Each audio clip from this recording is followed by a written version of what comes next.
네, 안녕하십니까. 오늘은 제가 그 국제정치라기보다도 그 미국 정치에 대해서 한번 말씀드리려고 합니다. 제가 지금 와 있는 도시가 그 미국 휴스턴 바로 위에 있는 더 우드랜드, 그 우드랜드에다가 S를 붙인 아주 작은 도시입니다. 이 도시가 생긴 지가 1974년입니다. 생긴 지 50년이 안 되고, 그래서 아주 옛날 지도 보면 지도에 그 이름이 없는 도시입니다. 이 도시는 그 미국의 그 텍사스의 그 석유 산업에 아주 그 유명한 사람인데, 조지 미첼이라는 사람이 땅을 구입해서 개발한 아주 그 혁신 도시라고 말할 수 있습니다. 이 도시가 이 아주 특이한 도시인데, 텍사스 전체가 미국에서 가장 보수적인 주라고 말할 수 있는데, 그 중에서도 그 우즐랜드는 중산층 이상이 살고 있는 그런 그 아주 보수적인 도시라는 그 느낌이 들었습니다. 그래서 오늘 이 도시 얘기도 할 겸 미국 정치 일반 진행되는 상황 등등에 대해서 말씀을 드리도록 하겠습니다. 그래서 그 제목을 미국 보수주의의 핵심 텍사스에서 관찰한 미국 정치라고 이렇게 제목을 잡아봤습니다. 우들랜드가 1974년에 생긴 도시인데, 거기 도시의 그 안내하는 그 동영상, 공식 동영상을 제가 캡처한 사진을 여러분들이 잠깐 보겠습니다. 거기에 이렇게 나와 있어요. A place where generations live, worship, work, learn and play. 예, 여러 세대의 사람들이 모여서 살고, live, worship, 기도하고, work, 일하고, learn, 배우고, and play, 그리고 노는 그런 도시. 여기서 놀라운 것은 worship이라는 단어가 들어가 있다는 사실입니다. 지금 미국에서 그 미국 정치의 아주 큰 문제 중에 하나가 워키즘이라고, 워키즘, 그 깨어나자는 주의인데, 그 깨어나자는 게 여자면 어떻고 남자면 어떠냐. 어떤 사람이 당신은 여자요 남자요 그러니까 나는 둘 다 아니다라고 얘기하는 학교 선생님이 그런 경우도 있답니다. 그래갖고 부모들이 참 경악하고 그러는데, 여기서는 live, worship, work, learn and play 라는 도시가 그런 사람들이 모여 사는 곳이다라고 얘기를 하고 있습니다. 이 도시 크기가 에이커로 28,000에이커인데, 28,000에이커고 평수로는 3,436만 평입니다. 여의도를 대략 한 100만 평 치니까 여의도 한 11개쯤 되는 넓이가 돼요. 제가 이렇게 보니까 서울시 전체 넓이의 18.7%, 그러니까 서울이 이 도시보다 5.34배가 더 큽니다. 서울 인구를 대략 뭐 1,000만 명 좀 안 되지만은 뭐 1,000만 명으로 치면은 이 도시는 11만 8천 명이라고 그러니 아마 그 1인당 넓이가 이쪽이 한 20배는 더 넓겠다는 그런 생각이 듭니다. 아주 이 조용한 도시고, 그 이름대로 숲이 너무나도 많습니다. 집들이 안 보여요. 보니까 길은 전부 양쪽에 숲인데 그 뒤에 건물들이 있고 교회도 있고 상가도 있고 다 이런, 그래서 그 자동차 타고 길을 가면은 숲밖에 안 보이는 정말 그 우들랜드라는 이름이 맞는 도시라고 생각이 됩니다. 여러분들이 우리나라로 치면은 뭐 이렇게 큰 카니발 같이 생긴 차인데, 쉐리프, 미국 경찰차입니다. 이게 마치 우리 딸들이 사는 그 아파트 앞에 차가 와 있는데, 지나가다 보고 우리 집사람이 저기 저런 글자가 써 있네 그래서 깜짝 놀라서 보니까 뒤에 써 있는데, 그 뒤에 가서 한번 찍었습니다. In God we trust. 이 동네 경찰차에 우리는 하나님을 믿습니다 라고 써 있는 걸 보고서, 야, 아직도 미국이 많은 사람들이 이제 뭐 미국이 큰일 났다 그러는데 반드시 그런 것도 아니구나 하는 이런 생각을 할 수 있는 그런 모습입니다. 그래서 이렇게 그 텍사스가 미국의 그 보수주의의 본산지죠. 지금 더욱 그 보수화되고 있는 그런 느낌이 나타나고 있고, 그리고 미국에 있는 소위 말해서 그 블루 스테이트, 민주당 정권이 지배하고 있는 주에 많은 사람들이 이 레드 스테이트, 공화당주로 이제 이사를 오는데, 텍사스주하고 플로리다주 이런 주는 대표적으로 인구가 늘어나는 주로 지금 돼 있어갖고, 다음번 선거에서는 오히려 그 하원의원 숫자가 캘리포니아 같은 데 줄어들고 텍사스나 플로리다는 더 늘어난다는 이런 정도로 이제 인구 이동이 지금 미국에서 진행되고 있습니다. 지금 미국 사람들이 경제가 대단히 나빠요. 와서 보니까 휘발유 값이 텍사스처럼 석유가 뭐 쏟아지는 곳에서도 갤런당 뭐 4달러가 넘는 이런 참 놀라운 상황인데 지금 바이든의 지지율은 쉬지 않고 떨어지고 있습니다. 그래서 바로 엊그제 나온 뉴스예요. President Biden's job approval rating now underwater in 48 states. underwater는 물보다 밑에 있다는 소리인데 지지하는 것보다 지지하지 않는 사람이 더 많은 것을 언더워터라고 그러는데 미국 48개 주에서 그렇고 2개 주에서만 바이든 잘하고 있어요가 더 높습니다. 델라웨어가 이 사람이 출신주인데 거기에서도 못하고 있다가 더 높대요. 그리고 전통적인 좌파주가 캘리포니아주인데 캘리포니아주에서도 바이든 지금 못하고 있다가 더 높답니다. 그래서 지금 전체 평균을 내니까 바이든은 못하고 있다가 58%, 잘하고 있다가 30%, 아주 그 위험한 상황인데 딱 2주, 하와이하고 버몬트라는 이거는 뭐 압도적으로 좌파적인 주인데 그 2주에서만 이 바이든이 잘하고 있다가 더 높은 거로 나타났다는 얘기입니다. 뭐 여기 자료들 쭉 보니까 전통적인 공화당주인 그 와이오밍, 노스다코다, 웨스트 버지니아, 켄터키 이런 데는 20% 미만입니다. 지지율이. 반대가 70% 이상이고 뭐 테네시가 20% 지지, 69% 반대. 전통적인 공화당주에서는 지지가 20%대 밑바닥 그 이하다 하는 얘기입니다. 그냥 그래도 그 바이든을 그래도 좋아하던 주들, 그 전통적인 민주당주, 매사추세츠 저쪽 보스턴 있는데 거기가 40% 잘하고 있다. 45% 못하고 있다. 이런 데조차도 지금 다 바뀌고 있습니다. 그리고 이제 선거할 때마다 제일 중요한 데가 배틀그라운드라는 데죠. 한때는 공화당이 이기고 한때는 민주당이 이기는 그런 주입니다. 그런 주를 보니까 애리조나 잘못하고 있다가 63, 잘하고 있다가 26, 조지아 26, 62, 플로리다 29, 59 이런 식으로 배틀그라운드 주가 전체가 다 지금 바이든 잘 못하고 있다 쪽으로 이제 가고 있는 그런 황당한 상황이 이제 되고 있는 거예요. 더 놀라운 것은 이 사람 미국 사람들은 보면은 당신 무슨 당이요? 그러면 나 공화당입니다. 난 민주당이에요. 라고 대답합니다. 근데 둘 다 아닌 사람은 나는 독립입니다. 라고 얘기해요. 인디펜던트. 그러니까 뭐 중립도 되고 독립도 되겠죠. 그 인디펜던트가 어쪽으로 가느냐가 상당히 중요한데 그 미국에서 인디펜던트라고 말하는 사람들 중에서 18%만이 바이든 잘하고 있다라고 대답하더라. 이 사람들이 다음번에는 전부 공화당 찍을 것 같다라는 그런 얘기입니다. 그래서 왜 그런 일들이 일어나는가? 미국의 보통 사람들이 너무나 힘들었다는 얘기입니다. 지금 금년에 나타난 몇 가지 일들 보면은 애기 우유, 분유가 없어져가지고 난리가 난 주가 많습니다. 그 다음에 고기들이 모자르대요. 미국 사람들이 고기 참 엄청나게 많이 먹는데 소고기, 닭고기, 그 외에 모든 단백질을 이제 제공하는 그런 이 고기, 음식값들이 엄청나게 올라가고 있다.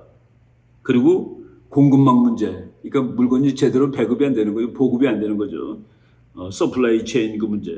그리고 역대 최고의 휘발유 가격. 지금보다 미국 휘발유 가격이 높은 적이 없습니다. 그리고 지난 여름에 아프가니스탄 철수할 때 정말 그 미국답지 못하게 뭐 참 형편없이 졸렬하게 했습니다.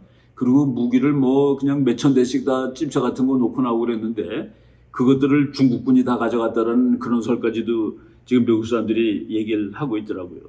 그래서 최근에 이건 뭐 그러니까 온라인으로 폴링하는 시비크스, CIVIQS라는 그런 회사에서 조사한 것인데 너무나도 바이든한테 불리하게 나왔다. 그리고 오늘 또 엊그제 신문입니다. 인플레이션 크라이시스, 인플레가 너무 심해요. 바이든 warned not to repeat the same mistakes as Jimmy Carter. 지미 카터 대통령이 레이건 대통령한테 첫 번째 임기하고서 졌는데 사상 최악으로 진 대통령입니다. 현직 대통령이 그다음 그러니까 새로 붙은 사람한테 그렇게 처절하게 진 적이 없었어요. 그래서 그 카터 대통령은 막 엉엉 울었다고 그러죠. 소리내서 비행기에서 울었다고 그럽니다. 국민들이 나를 이렇게 지지를 안 할 줄이야 하고서. 그런데 이 사람 지금 첫 번째 임기인데 다음번 선거에서 이렇게 될지 모르겠다 라고 경고가 나온다. 이건 미국이 삶이 팍팍하다 그런 얘기입니다. 그래서 바로 오늘, 그러니까 뭐 이제 촬영하는 날짜가 미국 시간으로 7월 6일 밤인데 오늘 낮에 폭스뉴스에 이렇게 나오더라고요. 점핑쉽, 배에서 사람들 다 뛰어내리는 거 있죠. 이 배 깔아앉을 거야. 그러면 사람들이 다 뛰어내립니다. 그래갖고 바이든 대통령의 백악관이 점핑쉽이라는 거예요. 친하던 사람들이 다 떠난다 이겁니다. 친하던 사람들이 다 떠나고 있다. 그런 뉴스들 제목만 읽어보면은 Flood of news reports highlight democratic frustration with Biden is infuriating. 민주당 사람들도 바이든을 원래 지지하는 사람들이 민주당 사람들인데 그 사람조차들도 큰일 났다라고 지금 얘기하고 있다라는 얘기입니다. 그래서 그 배에서 지금 다 뛰어내렸는데 그 배가 가라앉을 것 같아가지고 젠 사키라는 사람이 백악관 대변인 하다가 관두고 나간 지 얼마 안 됐죠. 그런데 바이든하고 오랫동안 친분을 유지하고 지금 현재 그 백악관의 커뮤니케이션 디렉터를 하는 케이트 매딩필드라는 지금 여러분 사진 볼 때 하얀 옷 입은 사람입니다. 바이든하고 오랫동안 정치적 노선을 같이 했는데 이제 곧 백악관을 떠나야 되겠다. 지금 1년 반밖에 안 됐는데 벌써 이렇게들 사람들이 떠나면은 되겠느냐 해가지고 폭스뉴스에서 백악관을 점핑쉽, 사람들이 다 뛰어내리는 배에 비유하고 있다는 그런 얘기입니다. 제가 이제 제 이메일에 뭐 여러 통의 그 편지들이 자주 오는데 제가 그 미국 학자 중에 데이비드 호로비츠라는 사람의 그 글을 그냥 계속 받아보고 있습니다. 오랫동안. 이 사람은 미국 보수주의 운동의 대표적인 일인인데 그 사람이 나한테 오늘 보낸 그 편지를 읽어보니까 이거를 우리 국민들한테도 소개를 해야 되겠다. 그리고 우리하고서 상황이 대단히 유사하다라는 그런 느낌을 받아가지고 그 데이비드 호로비츠라는 사람도 소개하고 그 사람의 그 편지 글을 한번 읽어드릴 생각으로 있습니다. 이 사람은 그 미국에서도 아주 지금 연세가 83세예요. 1939년생인데 제가 이 사람을 처음 접하기는 무지무지한 미국의 좌익이구나. 완전히 미국의 공산당입니다. 그래서 내가 이 사람 책을 젊었을 때 읽고 미국을 이렇게 매도하는 학자도 있구나. 그래서 그 호로비츠라는 이름이 내 그 아주 뇌리에 딱 차 있습니다. 근데 이 사람이 지금은 미국에서 가장 앞장서서 지금 미국의 그 사회주의로 가는 미국을 비난하고 사회를 지키는 그런 사람이 되어 있습니다. 그러니까 우리나라에도 그 보수주의 운동이 뭐 최근에 보니까 활발하게 다시 일어나는 것 같아요. 오늘 제가 받은 여러 이메일 보니까 우리나라의 구국 자유통일 국가 최고 원로회의 뭐 이런 것도 이제 생기고 그리고 이승만 기념 사업회의 경기지부 발족식이 뭐 엊그제 수원에 있는 큰 교회에서 있었다라는 건 뉴스도 들리고 그리고 또 이제 저도 이제 뭐 열심히 하고 있는 그 운동 중에 하나인데 자유통일을 위한 천만인 서명운동 이런 것들이 지금 한국 사회에서 이제 좀 활기를 띠고 있는 보수주의 운동이라고 이제 볼 수가 있습니다. 근데 지금 데이비드 호로비츠 박사가 나한테 보낸 편지도 그 비슷한 내용이에요. 이 사람은 그 아주 유명한 연구소를 갖고 있는데 데이비드 호로비츠 프리덤 센터라고 해가지고 자유주의 센터 이건 뭐 여기에는 그 회원이 10만 명이나 된답니다. 돈 내는 회원이. 저한테도 이제 돈 내라고 이렇게 편지가 오는데 저는 내본 적은 없습니다만은 미국 사람들은 수십 달러씩 내니까 이것만 가지고서도 대단히 큰 그런 사회 활동을 할 수 있겠다라고 생각을 하는데 이 사람이 1956년부터 1975년까지 그러니까 이제 39년생이니까 뭐 아주 젊었을 때부터 이 사람은 미국의 그 뉴 레프트를 대표하던 사람입니다. 미국의 뉴 레프트가 이제 50년대, 60년대 미국을 아주 휩쓸었죠. 여기서 버클리 대학에서 공부했고 콜롬비아 대학에서 공부했는데 완전히 공산주의자였습니다. 거의. 그래가지고 이 사람이 이 젊었을 때 쓴 책 중에 제가 보고 아주 놀랬고 뭐 감동을 받았다기보다는 여러분들이 지금 그 헌책 그 사진 하나 보실 텐데 The Free World Colossus 자유세계의 거인 해가지고 이거는 그 나쁜 의미의 거인입니다. 미국이 자유세계를 완전히 그냥 포악한 거인이라는 그런 뜻이에요. 그 부제가 A Critic of American Foreign Policy in the Cold War 냉전 시대의 미국 외교에 대한 비판이라는 책이죠. 저도 이 책을 가지고 있고 이 책을 그 유학할 때 젊었을 때 읽고서 참 미국을 정말 험악하게 비난하는 책이구나라고 그러고 읽었습니다.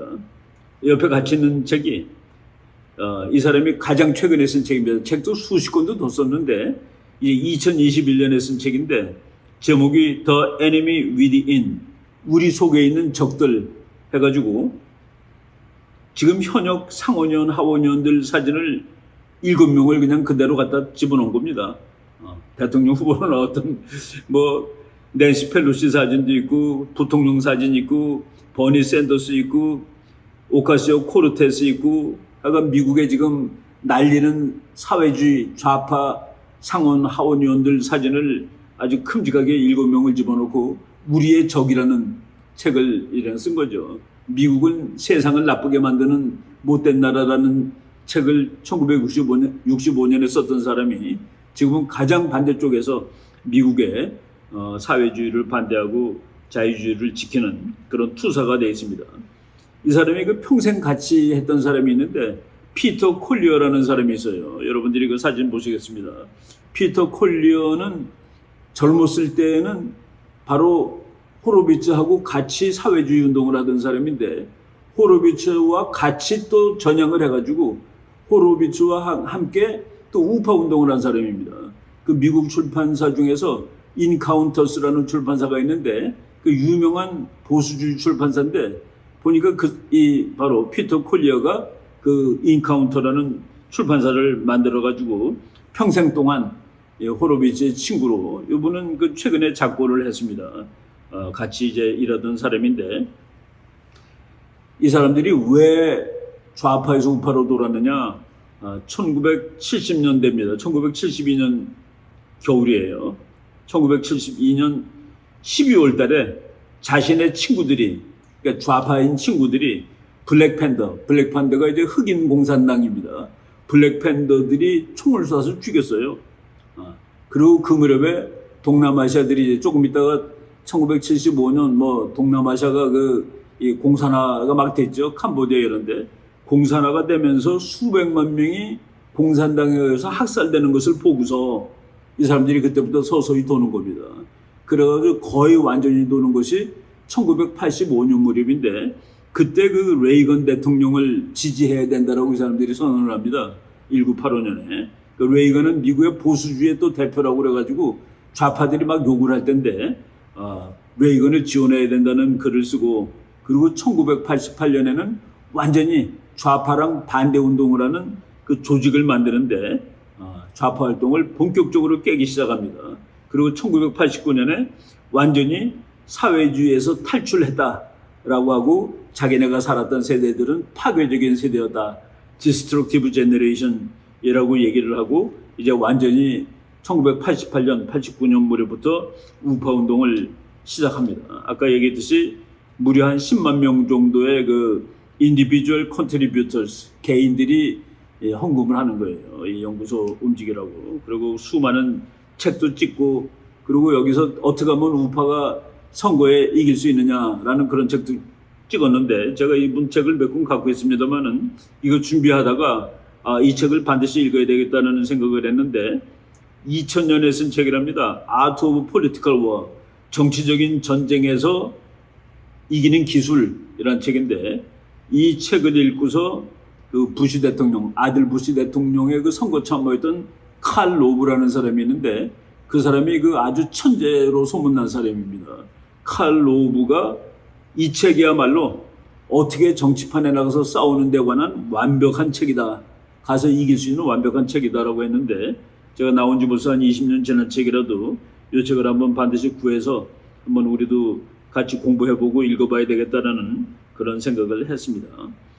이분이 저한테 이제 보낸 편지 내용을 보면은 뭐 이 책이 수많은 반공에 관한 책이 수많이 있습니다만은 오늘 저한테 온 편지인데 제가 이걸 보고서 이거 우리 국민들한테 소개해야 되겠다는 생각이 들어가지고 그 앞부분을 다 번역을 했습니다. 그러니까 한국말로 한번 읽어드리겠습니다. 바이든 행정부 출범 1년 반이 지났습니다.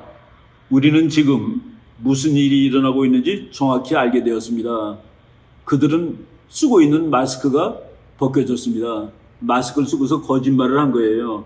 그런데 1년 반 동안 한 거 보니까 미국 민주당 바이든 행정부가 뭘 하려는지 이제 우리는 확실하게 알게 되었다라는 얘기입니다. 우리나라도 비슷하죠. 그 사람들이 이 나라를 어떤 일부 사람들이 저게 대한민국을 북한에다 갖다 바치려고 그런다 그러면 아이 그런 게 어딨냐고 이렇게 손가락질하고 그랬습니다. 모른 거죠. 바이든 행정부와 이를 조종하는 극좌파 세력들은 바이든이 앞에 있는데 꼭두각시라는 얘기입니다. 뒤에서 극좌파 세력이 조종하고 있는데 미국의 주류로부터 완전히 벗어나 있으며 그 사람들은 미국의 주류라고 도무지 말할 수 없는 사람들이라고 얘기하죠. 바락 오바마를 중도파로 보이게 할 정도입니다. 바락 오바마 대통령은 미국 역사상 가장 사회주의적인 대통령이라고 이제 돼 있었는데 지금 바이든 하는 거 보면은 바락 오바마가 오히려 중도처럼 보인다 이겁니다. 바이든은 민주당 예선 및 본선 기간 동안 자신을 노동자들의 영웅처럼 가장했고 나는 노동자를 위한 후보입니다 라고 얘기를 한 거예요. 노동자들과 함께 점심을 먹는 온건한 인물처럼 가장했었지만 그것은 완전히 사기였다는 것이 드러나고 있습니다. 아주 편지도 노골적으로 썼습니다. 바이든이 나는 버니 샌더스가 아니라고 했을 때 많은 미국 사람들이 버니 샌더스는 너무 저쪽으로 가 있어. 저 사람 너무 공산당 같아. 라고 이제 인식할 때 바이든은 나는 버니 샌더스가 아닙니다. 라고 얘기를 했는데 그 말은 솔직한 말 같아요. 라고 이 사람이 얘기를 하는 겁니다. 그는 실제로 버니 샌더스보다도 더 왼쪽으로 가 있으니까요. 라고 이제 비꼬 온 것이죠. 바이든 행정부는 과격한 변호를 신속하게 초래할 수 있는 시간이 충분하지 않다는 것을 알고 있으며 그렇죠. 지금 하도 인기가 내려가고 있습니다. 자기가 하던 거를 미국 사람들이 알아차린 거예요. 그래서 이걸 하는데 시간이 없다라는 것을 느끼고 있으며 기록적으로 짧은 시간 동안 미국을 변화시키려 하고 있습니다. 빨리 후다닥 다 해치워야 돼 라고 하고 있다는 그 얘기입니다. 그 사람들이 하려는 거 대법원 판사 숫자 조정. 이번에 미국 대법원에서 엄청나게 보수적인 판결들이 나왔죠. 지금 9명인데 이거를 15명으로 늘리자느니 이런 얘기들을 하고 있습니다. 그 민주당에 유리하게 하려고. 대법원 판사 숫자 조정. 그리고 워싱턴 DC가 압도적으로 좌파 도시죠. 근데 워싱턴 DC를 주로 승격을 시키겠다라고 민주당이 생각하고 있습니다. 대규모 세금 인상. 세금 다 걷어가는 나라가 공산주의 국가죠. 대규모 세금 인상 지금 있습니다. 선거인단 폐지. 선거인단이라는 것은 미국이 각 주가 하나의 국가입니다. 그래서 각 주의 권리를 보장하기 위해서 선거인단 제도를 만들었는데 전체하고 안 맞는다 해가지고 이걸 바꾸자는 거예요. 선거제도의 연방화, 그러니까 지방이 아니라 연방화입니다. 대학 등록금 면제, 소련 대학 되는 건가 모르겠습니다. 그린 뉴딜을 위한 대규모 지출. 그린 뉴딜이 뭡니까? 이건 과격한 환경주의죠. 이런 과격한 환경주의라면 자동차 다 없애자는 얘기까지 나오는 겁니다. 그리고 남쪽 국경 개방. 저쪽 사람들 불쌍한 사람들이 왜 미국 와서 살면 안 돼? 국경이 지금 열렸습니다. 이런 것 등등 전부 다 얘기를 하자니까 머리가 돌 지경입니다라고 아예 쓰고 있습니다. 그런데 이 모든 것들은 물론 그들이 의도적으로 하고 있는 일입니다. 실수가 아니라 일부러 하는 거래요. 아이 설마 일부러 하겠어라고 그런 것들 많죠. 저 사람들이 우리 국민 다 망하게 하겠어. 근데 일부러 망하게 한다 겁니다. 왜 망하게 할까요? 국민들이 가난해야지 공산주의를 할 수 있습니다. 국민들이 잘 사는 날은 그게 안 되잖아요. 그죠? 우리가 지금 자유센터에서 수십 년째 이 같은 글을 쓰고 있지만 진정 중요한 문제는 이슈 그 자체가 아니라 권력에 관한 것입니다. 권력을 쥐어야지만 무슨 일을 할 수 있다는 그 얘기입니다. 압도적인 힘으로 시스템을 붕괴시키기 위해서 권력을 더욱 강하게 통제할 수 있어야 합니다. 지금 저들이 그런다는 거예요. 이것을 시스템 자체를 붕괴시키기 위해서 이슈가 아니라 그 권력을 잡는 데 더 신경을 쓰고 있다는 얘기입니다. 그리고 걔네들의 계획은 이미 수십 년 전에 쓰여진 것입니다. 자유센터는 이 호로비츠 박사가 하는 프리덤 센터는 이 같은 위험으로부터 시민들을 교육시키는 선봉 역할을 했습니다. 시민들이 몰라서 그럽니다. 그래서 이것을 알려줘야 되는데 그 역할을 수십 년 동안 앞서서 뱅가드, 선봉 역할을 했습니다. 그러나 우리의 임무는 마치 바로 시작된 것 같은 느낌입니다. 지금 몇십 년을 해왔는데도 불구하고 지금 마치 새로 일하는 것처럼 이 상황이 절박하다는 얘기입니다. 좌익들은 우리가 소중하게 생각하는 것들에 대해 싸움을 걸어오고 있습니다. 이 싸움에서 우리는 결코 패배할 수 없습니다. This is a battle we cannot lose. 결코 지면 안 되는 싸움을 우리는 하고 있습니다. 우리가 과거에도 자주 그러했던 것처럼 우리는 전진해 나가기 위해 귀하의 도움을 요청하지 않을 수 없습니다. 호로비츠 박사의 자유센터의 경우 어디로 나가야겠습니까? 우리 모두가 알고 있듯이 좌파들은 실패 성공에 관계없이 전진하고 있습니다. 이들은 무조건 전진하는 거예요. 최근 우리나라에 그런 말들 많죠. 저들이 지금 선거에 졌다고 일을 포기한 게 아니다. 앞으로 더 세게 일을 치고 나올 것이다는 그에게 똑같은 얘기가 나오는 겁니다. 좌파들은 실패 성공에 관계없이 항상 전진하고 있습니다. 이 같은 사실은 자유센터의 사명을 어느 때보다 중차대하게 만들고 있습니다. 지금 잠깐 세상이 바뀌었다고 넋놓고 있을 것이 아니라 지금 더 허리띠를 졸라매야 되겠다는 그런 얘기나 마찬가지입니다. 비록 최근 우리나라, 여긴 미국이죠. 비록 최근 미국은 후퇴하고 있습니다만 그럼에도 불구하고 우리는 중대한 진전을 이루고 있습니다. 이 중대한 진전이 뭐냐면은 이 프리덤 센터가 지난 수십 년 동안 미국 좌익의 목표는 단순히 잘못 인내된 것뿐 아니라 의도적인 것이며 좌익들이 하는 일이 실수해서 하는 게 아니라 의도적으로 하는 거다. 그리고 위험한 것이라는 사실을 국민들한테 이해하는 데 성공했고 그리고 그 좌익들의 마지막 목표는 미국인 일반 시민들의 생활을 잘 살게 하는 것이 아니라 미국의 자본주의 체제를 완전히 뒤엎어버리는 것입니다. 이 사실을 이제 사람들이 알게 되었다는 얘기입니다. 이 같은 사실을 이해하기 시작한 공화당원과 보수주의 사람들의 숫자가 점점 많아지고 있습니다. 우리는 이 같은 소식을 수많은 젊은 작가들, 보수주의적 공무원들로부터 이제 듣기 시작하고 있습니다.